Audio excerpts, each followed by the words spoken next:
When death comes, it rarely knocks on the door with a warning. Sometimes it simply enters, uninvited, unannounced. A car crash, a heart attack, a misstep on a staircase, and just like that, the candle goes out. But where does the flame go? Not the wax, not the wick, the flame, the soul, that dances beyond the physical.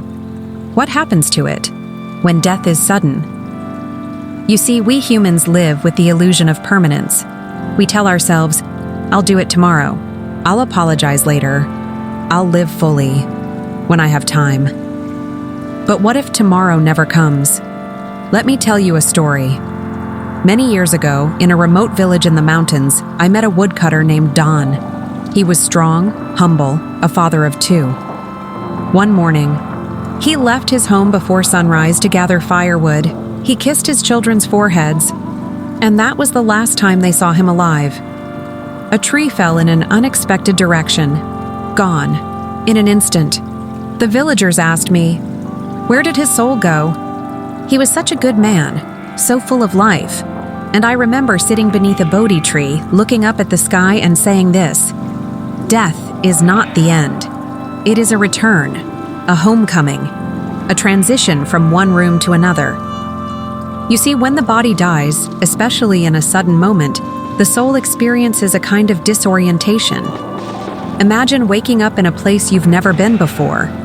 No walls, no floor, just awareness. The soul at first does not understand what happened. It might linger, confused, drawn to places and people it loved. But then, stillness sets in. And in that stillness, the soul begins to see, to remember its essence. Sudden death may feel cruel to the living, but to the soul, it is simply a quicker detachment from the physical shell. The pain, the fear, the shock, all belong to the body. The soul merely observes. There is a sacred law in the universe. Nothing that is true can be lost, and the soul is the truest part of us. But I ask you this: if you were to leave this world tonight, what would be unfinished in your heart? What words would you wish you'd spoken? What dreams would die with you? Sudden death is a reminder that every breath is borrowed, not to make us afraid, but to make us aware. Aware that this moment, this one right now, is not a rehearsal. This is the show. Soul learns this truth immediately upon crossing over. So what can we learn from the departed, especially those who left without warning? They teach us to live fully now, to leave no apologies unsaid, to forgive without needing an explanation, to love like it's the last day, because one day it will be. In the monastery, we have a saying, die before you die. It means to let the ego die, the attachments, the pride, so that when death does come, you greet it like an old friend, not a stranger. And when the soul realizes it is no longer tethered to a body, do you know what it seeks first? Peace, not answers, not possessions. Peace. And that peace begins with how we live now. The conversations we have with ourselves. The kindness we offer without expectation. The simplicity of a sincere smile. Now, you may ask, what about karma? What about unfinished business? Those are the soul's next steps, and we'll talk about that. But first, close your eyes. Take a deep breath, let it out slowly. Feel this moment. You are alive, and that is not a small thing. Let us continue. You see, many believe that when death arrives unexpectedly, the soul is punished or somehow lost. But that's not true. In fact, the soul is never lost, not even for a moment. It simply changes direction, like a river finding a new course after a landslide. Remember Don, the woodcutter from our earlier story? Weeks after his passing, his young son began dreaming of him.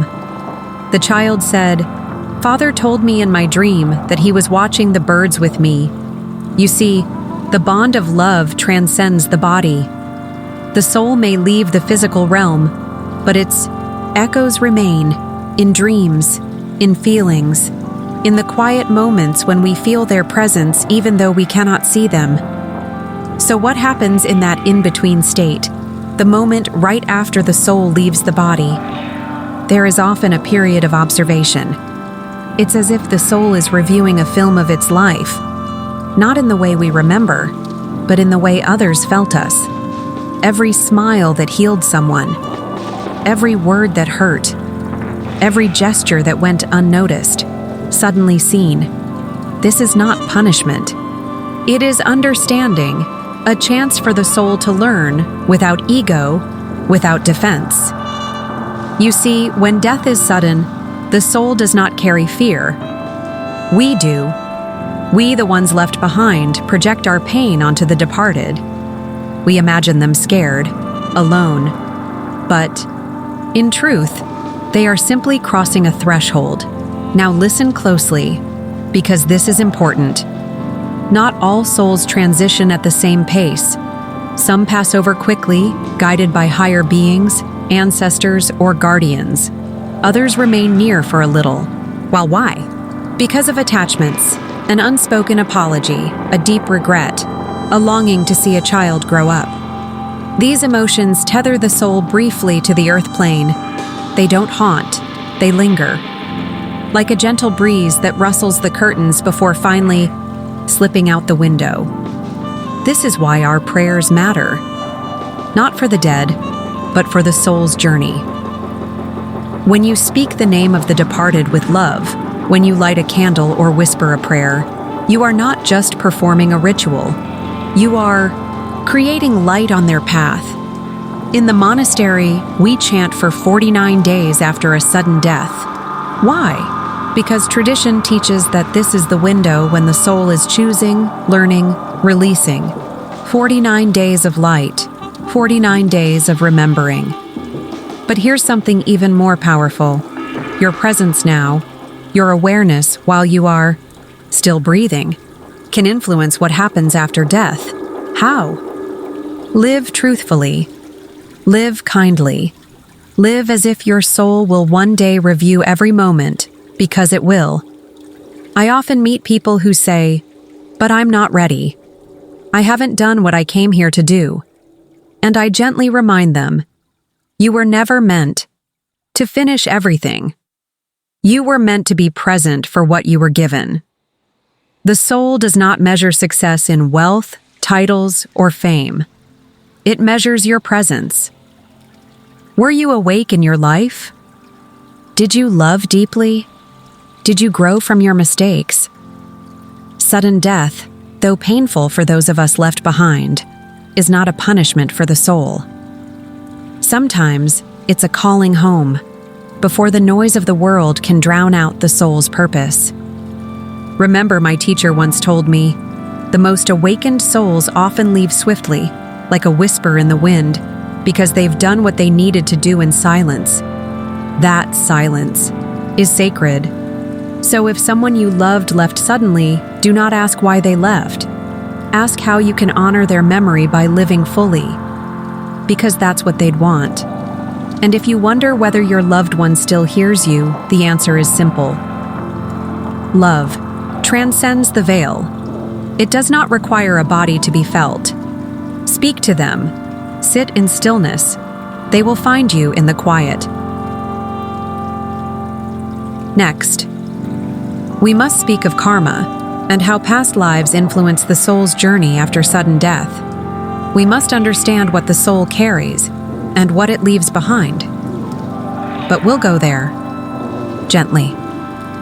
Close your eyes once more. Inhale deeply and with the exhale, let go of fear. Let it leave your body. Only peace remains. Let us now enter deeper waters. We've spoken of how the soul gently transitions after sudden death, how it observes, learns, and begins to release its attachments. But now we must ask, what does the soul carry beyond this life? and what unseen forces shape its next journey? The answer, my friend, is karma. Ah, yes, a word often used but rarely understood. Karma is not punishment. It is not a cosmic revenge. Karma is memory. Karma is energy set into motion. It is the ripple effect of every thought, word, and action, both known and unknown to the conscious mind. Imagine your soul as a traveler. Each lifetime is a stop along the journey. In every life, you gather experiences, emotions, lessons, some resolved, others left open. Karma is the suitcase the soul carries, packed not with things, but with truths left unfinished. Now, when death is sudden, the soul does not have the luxury of slowly processing and preparing. It leaves swiftly, sometimes in mid-thought, mid-conversation, mid-dream, and the karmic threads that were still unraveling remain active. But here is the grace. The universe is not cruel, it is patient. Karma does not demand resolution in one lifetime. It flows like a river, always returning, reshaping, finding another path. In the ancient texts, there is a story of a sage who, in a past life, broke a promise to a disciple. He died suddenly before making amends. In his next life, he was born into the same family as that disciple, this time as a younger brother. From a very young age, he felt a deep, unexplained need to serve his elder sibling, not from obligation, but from the soul's own desire to restore balance. This is the beauty of karma. It gives us chances. Rebirth is not punishment, it is an opportunity. When the soul departs suddenly, it often enters a state we call the karmic field of potential. In this realm, the soul is shown not only what was done, but what could have been, the kindness it held back, the talents it buried in fear, the love it withheld. This is not to create guilt, but awakening, because the soul will return, with a pull toward those same experiences, people, and lessons, like a magnet drawn toward completion. That's why you may meet someone and feel instantly connected, or instantly repelled. You may visit a place you've never been and feel like you've returned home. These are echoes of the soul's karma, memories that do not belong to this life, but to the journey before. Sudden death does not interrupt this process, it accelerates it. You see, in sudden death, the soul is often more aware. The shock of separation opens its eyes. It becomes more receptive to guidance. It's like being pulled out of a dream. Suddenly, you remember more vividly than if you had woken slowly. This is why some souls who die suddenly return sooner. They are eager to continue what was left unfinished. And this time, they are born with a deeper sensitivity to injustice, to suffering, to love. Have you ever met a child who seems wise beyond their years, eyes that have seen more than they should have? It is very likely they are carrying memory, a soul that returned with awareness. But what does this mean for you? A soul still in the body? It means your choices today ripple beyond this life. It means every act of compassion rewrites karma. It means you don't have to wait for death, sudden or slow, to begin awakening. Ask yourself now, what am I carrying that I don't want to pass on to the next life? What resentments, regrets, or fears are still packed in my suitcase? And then, slowly, begin to unpack them with awareness, with forgiveness, with love. Because the greatest karmic act is not what we do to others, but what we do with the lessons life gives us. Breathe now. Feel the air enter your body. This breath is your bridge between this life and eternity. Each breath is a new chance to be kind, to be honest, to be awake. Next, we'll speak of signs. Yes, the subtle ways souls who pass suddenly attempt to reach us. The dreams, the sensations, the unexplained synchronicities. We will explore how the veil is thinner than we think, but for now, be still. Place your hand over your heart. Feel its rhythm. That is your soul's whisper. Still here, still learning, still becoming. Welcome back, dear one. As we walk further into this sacred inquiry, let us now speak of something quietly powerful. The signs, the whispers across the veil.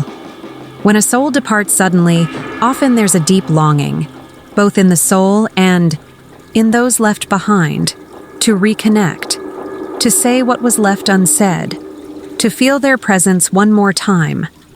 And though the body is gone, the soul is not far. It listens. It watches. It reaches out. Gently. But not all can hear. You see, the veil that separates this world from the next is not made of thick walls or locked doors. It is made of noise. The noise of distraction, fear, and disbelief.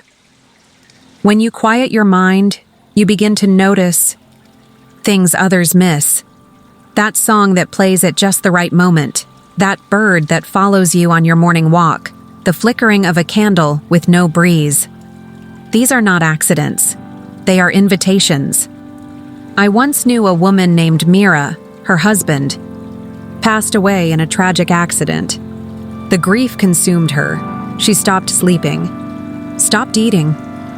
One day she came to the monastery and said, "I begged him for a sign. I begged until I collapsed on the floor. And then I smelled the scent of jasmine, his favorite flower, though no flowers were near." The soul often chooses symbols that meant something in life. Scents, sounds, dreams. Dreams in particular are a sacred portal, because when you sleep, your ego sleeps too. Your mind quiets, and in that stillness, the soul can visit. Have you ever had a dream so vivid, so real that you woke up in tears? That wasn't just a dream. That was a meeting. Now, let me offer something tender. Do not wait for signs with desperation. Do not demand them from the soul. Instead, create space for them. Light a candle. Speak aloud to the one who has passed. Say their name. Tell them what you wish you'd said before they left. And then, let it go. The soul hears you, even now. You may feel a sudden warmth on your skin, a gentle pressure on your shoulder. You may hear their laughter in your heart without warning. These are moments when the soul is near, not to haunt, but to comfort. Sudden death creates an urgency in the soul, an urge to reassure those left behind. That's why many people report vivid visitations in the first weeks or months after a sudden loss. It is the soul's way of saying, "I am okay." And so are you. Now, not all signs come softly. Sometimes the departed stir within us a deep desire for change. I have seen people awaken entirely after the sudden death of a loved one. They leave careers. They travel the world. They start healing. It's as if the soul of the departed lends its strength to help you live more fully. This, too, is a sign. Because here is a truth you must remember. A soul that loved you in life does not stop loving you in death. Love does not die. It evolves. And sometimes the greatest tribute you can offer is to live in a way that honors their memory, not in mourning, but in meaning. Ask yourself now, what would they want for me? Would they want you to shrink, to stay frozen in sorrow? Or would they want you to smile again, to dance again, to breathe deeply and live as they no longer can? Sometimes the sign is not external, it's inside you. A sudden wave of peace, a moment of clarity, a knowing you cannot explain. This is not your imagination, this is your soul. And theirs. In communion. Next, we will step into the sacred truth that death, even sudden, unexpected death, is never the end. We'll explore the journey that unfolds after the soul releases its last thread of earthly attachment, and how it prepares for its next chapter. But before we move forward, close your eyes, place your hands together in prayer, whisper a thank you to those who came before you and to your own soul for still choosing to grow. You are never alone, and the ones you love, they are closer than you think. You've walked with me this far, dear one. You've listened, breathed deeply, and perhaps even felt something stir in your heart. Now, as we enter the final stretch of this journey together, let us gently open the door to the beyond. We've spoken of karma. We've spoken of signs. But now let us contemplate the destination. What becomes of the soul once it fully lets go of this life, once the earthly echoes grow quiet and the attachments no longer tug on its energy? Many fear death because they imagine a void, a black emptiness, a vanishing. But let me tell you something the ancients knew and the awakened still remember. Death is not the end. It is a transition, like the moment between waking and dreaming. When the soul crosses over, fully and peacefully, it enters what we call the realm of reflection. In this space, there is no body, no hunger, no pain, only awareness, clarity, and a feeling so pure that most humans have forgotten its name: freedom. Imagine the soul floating in a vast, luminous field surrounded by light, memory, love. There, it meets guides. Some are ancient. Some are souls it once knew in other lives, a grandparent, a child, a teacher who once planted seeds of wisdom. The soul is not judged. No one points a finger. There is only understanding. It reviews its journey. It sees what it healed and what it harmed, but with compassion, not shame. It sees what it overcame and where it avoided growth. It understands its purpose and how much of it fulfilled. And then, the soul rests. Yes, rest. True rest, not sleep as you know it, but a dissolving into divine stillness, a return to source. Some souls stay in this realm longer. They have completed many cycles and now choose to simply be. They become helpers, watchers, protectors of souls still on the path. Others prepare to return, not as punishment, but as a choice, to evolve further, to serve, to complete an old vow, to walk beside someone who needs them. But what about those who die suddenly and with trauma? Let us not shy away from the truth. Traumatic deaths can leave imprints, confusion, fear, even a lingering sense of unfinished business. Yet here too, the universe provides grace. There are healers on the other side, energies and entities, whose entire purpose is to receive such souls, to calm them, to show them the truth of who they are, beyond the pain they endured. No soul is abandoned. No soul is left in darkness. Only we, on this side, believe in such loneliness. There is a divine intelligence, one that guides even the most chaotic passing into light. Do you remember the story of the butterfly caught in the storm? It flutters desperately, lost and battered, until it is lifted by a sudden breeze and carried beyond the clouds, into the calm blue sky. The soul is the butterfly. The storm is life. The breeze is grace. So if you've ever lost someone suddenly, know this: they were not alone. They were carried. And if you wonder what you can do now, how you can help them, or prepare your own soul for the journey one day to come, then listen closely. Live with intention. Speak with kindness. Leave no words unsaid, and create peace wherever you walk, because your soul, like theirs, is on a journey. And the love you cultivate now will be the light that guides you later. We will soon enter our final reflection, where we bring all these truths together. I will guide you through a meditation, a closing moment, to honor all souls, including your own. But for now, close your eyes. Place your hand on your heart. Feel it beat. Each beat is a sacred drum calling you back to what matters. You are not just living a life, you are shaping your eternity. And now, dear one, we arrive at the end of our shared path, at least for now. You've journeyed with me through the mystery of sudden death, through the soul's quiet departure, its karmic threads, the signs it leaves behind, and its ultimate crossing into light. Let us take a deep breath together. Inhale and exhale. You see, death, especially sudden death, often leaves behind a sense of shock.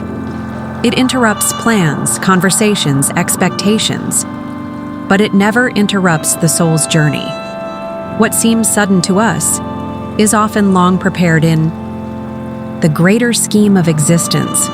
No soul is taken before its time. Not one, and I know, when we lose someone without warning, the mind asks 1,000 questions. Why now? Why them? Did they suffer? Did they know how much I loved them? Let me offer this truth gently. They know, not through words, but through connection. The soul recognizes love, not in letters or flowers or rituals, but in energy, in presence. If you ever sat beside them quietly, if you ever thought of them with warmth, if you ever forgave them silently, they felt it. Even now, they still do, because the soul does not forget. It simply moves forward. And so must you. Not by forgetting them, not by pretending the loss never happened, but by carrying them with you in your growth. You honor a soul not through sorrow, but through transformation. You ask me what happens to the soul after sudden death, but perhaps the deeper question is, what happens to the living soul that remains behind? What happens to you? That, my friend, is the real journey. Because one day, your body too will lie still, and your soul, oh, your beautiful ancient soul, will rise, not as something new, but as something finally remembered. So live now as though your soul is watching, because it is. Live now as though your time is precious, because it is. Live now as though every interaction could be the last, because it might be. Not to create fear, but presence. Presence is the seed of peace. In every temple I've ever visited, in every monastery I've ever called home, I've learned this one truth. The soul is eternal, and love, true, unconditional love, is the only thing we take with us. Let it be your offering. Let it be your legacy. And when the time comes, whether expected or sudden, you will go not in fear, but in surrender. Not in confusion, but in clarity. Not in regret, but in peace. So before you leave this video, take a moment now. Close your eyes. Whisper the name of someone you've lost. Send them love, no matter where they are. And now, whisper your own name. Send love to yourself. You are still here, still becoming, still a part of this vast, eternal story. And I am honored to have walked beside you for a while. Until next time, walk gently, speak truthfully, and love deeply. This is not the end. It is simply a continuation.